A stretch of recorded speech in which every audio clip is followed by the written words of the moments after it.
हम लोग आज देख लेते हैं, अगर यहाँ के बाद अगर सरकार मानती है, क्योंकि हम सरकार के विरोध में नहीं, हम सिस्टम के विरोध में, हम सोच के विरोध में। अनुसूचित जाति का जिसका 15 से 20% के लगभग जनसंख्या है, उसका आप एक भी प्रतिनिधित्व नहीं दे रहे हैं, तो ये कहीं ना कहीं हमें ऐसा लग रहा है सत्ता के द्वारा छला जा रहा है। 9 साल से चुप थे, अगर कहिएगा कि देर ही सही, लेकिन हमने तो आवाज़ उठाया कॉन्स्टिट्यूशन के लिए। हम लोग बाबा साहब भीमराव अंबेडकर के अनुयायी हैं, उनके सिपाही हैं।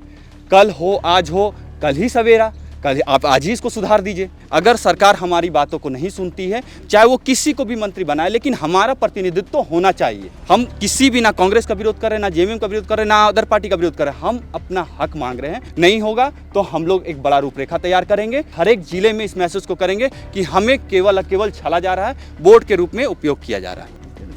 वर्तमान जो चंपई जी का जो कैबिनेट गठन हुआ, उसमें अनुसूचित जाति का कोई प्रतिनिधित्व नहीं मिला। इसकी और जिस तरह से श्री बद्रीनाथ राम जी के साथ हुआ कि राजभवन में नाम जाने के बाद और नाम को काटना और फिर रास्ते से वापस करना, ये दलित, इस राज्य में रहने वाले 50 लाख दलितों का अपमान करने जैसी बात है। और इस अपमान से पूरे दलित समाज आहित हैं। आज विभिन्न अनुसूचित जाति समाज के मुखिया और कर्मठ जो समाज के चिंतन करने वाले लोग आज जुटे हैं और सरकार से मांग करने के लिए जुटे हैं कि आप का जो कैबिनेट हुआ संवैधानिक कैबिनेट है। आपका संविधान में अनुसूचित जाति जनजाति के बिना कैबिनेट जो है संवैधानिक नहीं हो सकता है, तो अनुसूचित जाति के लोगों को कैबिनेट में जगह मिलना चाहिए था। लेकिन यह सरकार अनुसूचित जाति को कैबिनेट में जगह नहीं दिया। एक जगह था, अनुसूचित जाति से भोक्ता जी बने थे, लेकिन भोक्ता जी समाज अनुसूचित जनजाति में जाने के बाद यह पूरी कैबिनेट अनुसूचित जाति विहीन है। और लगातार यह तो थाली देकर जो है थाली छीनने वाला जैसा घटना हुआ। यहाँ एसी सीट हुआ था मेयर का, उसको भी जो है हेमंत जी का सरकार ने बदलने का काम किया था। तो लगातार इस राज्य में दलितों के साथ छल किया जा रहा है, दलितों को ठगा जा रहा है और दलितों को अपमान किया जा रहा है। इससे दलित आहत होकर आज सब यहाँ पर जुटने के लिए विवश हुए हैं और बड़ा आंदोलन का हम लोग रूपरेखा तैयार करेंगे।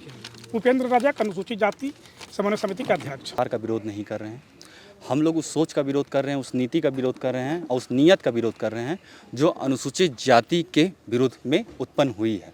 इसका मैं क्रमवार तरीके से मैं इसको समझाऊंगा। पहले सबसे पहले आप ये जानिए कि योग्यता के आधार पर अगर बात किया जाए तो मंत्री पद पे, मंत्री परिषद पे, योग्यता के आधार पे, अनुभव के आधार पे ये पहले, ये दूसरे नंबर पे हमारे माननीय विधायक बद्रीनाथ राम जी आते हैं, उसी आधार पे। दूसरी बात, अगर आप इसमें प्रमंडलीय आधार पे अगर आप देखिएगा तो प्रमंडलीय आधार पे अगर बोला जा रहा है कि 2-2 मंत्री हर एक प्रमंडल से होगा, उसमें भी ये फिट होते हैं। तीसरी सबसे बड़ी बात, आर्टिकल 164 संविधान के द्वारा जो कहा गया है, आर्टिकल 164 और 164A, इसमें ये साफ साफ कहा गया है यदि किसी विधानसभा क्षेत्र में यदि किसी राज्य में 100 से नीचे यदि माननीय होते हैं, विधानसभा के सदस्य होते हैं, तो कम से कम 12 मंत्री होना चाहिए, अन्यथा ये असंवैधानिक है। तो कम से कम 12 में आप 9 साल इसी तरह खींच दिए। अभी आपके पास मौका आया है सुधार करने का, लेकिन उसके उपरांत भी आप सुधार नहीं कर पा रहे हैं। ये क्या है? कहीं ना कहीं संविधान का भी उल्लंघन है। अब हम आरक्षण के आधार पर भी आते हैं।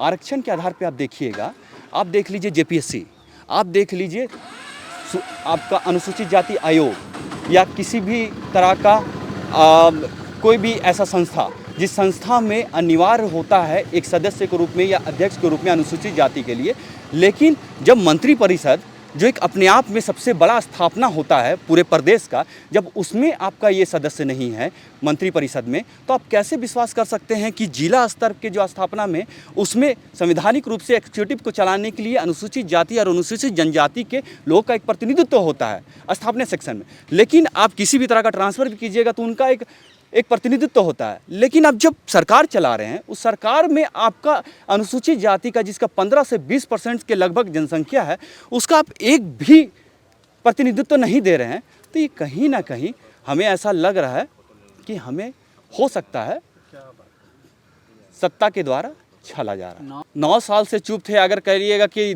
देर ही सही, लेकिन हमने तो आवाज़ उठाया कॉन्स्टिट्यूशन के लिए। यहाँ कौन है आवाज़ उठाने वाला कॉन्स्टिट्यूशन के लिए? हम लोग बाबा साहब भीमराव अंबेडकर के अनुयायी हैं, उनके सिपाही हैं। कल हो आज हो, कल ही सवेरा, कल आप आज ही इसको सुधार दीजिए। अगर आप इसको आज नहीं सुधारते हैं तो हम लोग बस यही कहना चाहेंगे कि हमारे जितने भी समाज के लोग यहाँ पर उपस्थित हैं, मैं सभी का नाम ले लेना चाहूँगा। रजक महासंघ के लोग हैं, संत गाडगे संस्था के लोग हैं, दुसाध महासभा के लोग हैं, रविदास महासभा के लोग हैं, वाल्मीकि समाज के लोग हैं, नायक समाज के लोग हैं, पासवान महासम्मेलन झारखंड के लोग हैं, अखिल भारतीय अनुसूचित महासभा के लोग हैं, एवीडीएम के लोग हैं और साथ ही साथ ऑल इंडिया दुसाध परिवार के लोग हैं। ये पूरे प्रदेश में इनका अपना एक संगठन है। सभी अपने अपने ज़िले में ये संगठन चलाते हैं।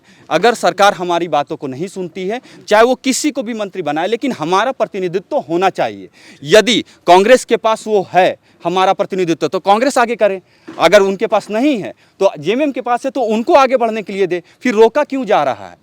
हम किसी भी ना कांग्रेस का विरोध कर रहे हैं, ना जेएमएम का विरोध कर रहे हैं, ना अदर पार्टी का विरोध कर रहे हैं। हम अपना हक मांग रहे हैं, हम अपना अधिकार मांग रहे हैं, हम अपने सम्मान मांग रहे हैं। हम लोग आज देख लेते हैं, अगर यहाँ के बाद अगर सरकार मानती है, क्योंकि हम सरकार के विरोध में नहीं, हम सिस्टम के विरोध में, हम सोच के विरोध में नहीं होगा, तो हम लोग एक बड़ा रूपरेखा तैयार करेंगे, बड़ा आंदोलन के रूप में करेंगे और हर एक जिले में इस मैसेज को करेंगे कि हमें केवल छला जा रहा है, वोट के रूप में उपयोग किया जा रहा है। हम लोग मुख्यतः 2 दिन का समय देते हैं। 2 दिन के बाद अगर नहीं माना जाएगा हमारी बातों को, हमारे समाज की बातों को, हम जिले जिले जाके हम अपनी बातों को अपने समाज में रखेंगे। क्या नाम है? मेरा नाम संतोष कुमार हुआ। मैं संत गाडगे संस्थाओं के साथ हूँ, साथ एवीडीएम में भी हूँ और साथ ही साथ अनुसूचित महासभा में भी हूँ।